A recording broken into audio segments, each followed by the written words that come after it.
பள்ளிவாசல், ஹரம் ஷரீப் பள்ளிவாசல், இதுக்கு பேரு காபா. இதை சுற்றி இருக்கக்கூடிய ஓபன் பிளேஸுக்கு பேரு மத்தா, தவாப் செய்யக்கூடிய இடங்கள்.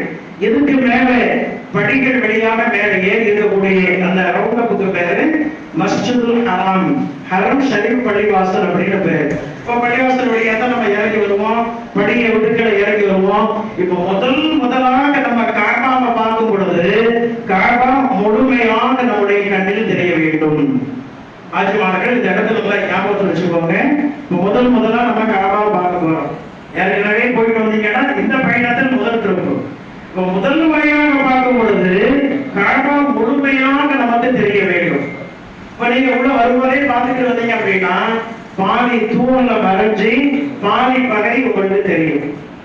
அப்படி பார்க்க கூடாது, முழுமையாக பார்த்தால்தான் அதனுடைய முழு அழகை நாம பருக முடியும். முழுமையாக பார்த்தால்தான் நம்முடைய உள்ளத்தில் ஆழமாக அதை பதிக்க முடியும்.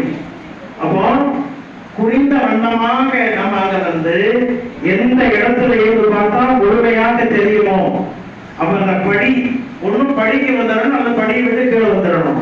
அப்ப தலையை அங்க இருந்து நிமிர்ந்து பார்க்கணும். முழுமையான காபாவை நம்ம பார்த்து கண் சிமிட்டுறதுக்கு முன்னாடி கேட்கக்கூடிய துவாவை அல்லாஹ் ஏற்றுக்கொள்வான். ரப்பனா ஆத்தினா ஃபித்துன்யா ஹஸனா வஃபில் ஆখিরাতি ஹஸனத்தன் வகீனா அஸாபன்னார். இந்த துவா ஓதிக்கிறோம்.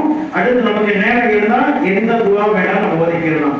பல்லாவுடைய உண்மையில முதல் முறையாக பார்க்கின்ற பொழுது யாருக்கும் சொல்லித்தர வேண்டிய அவசியம் இல்லை.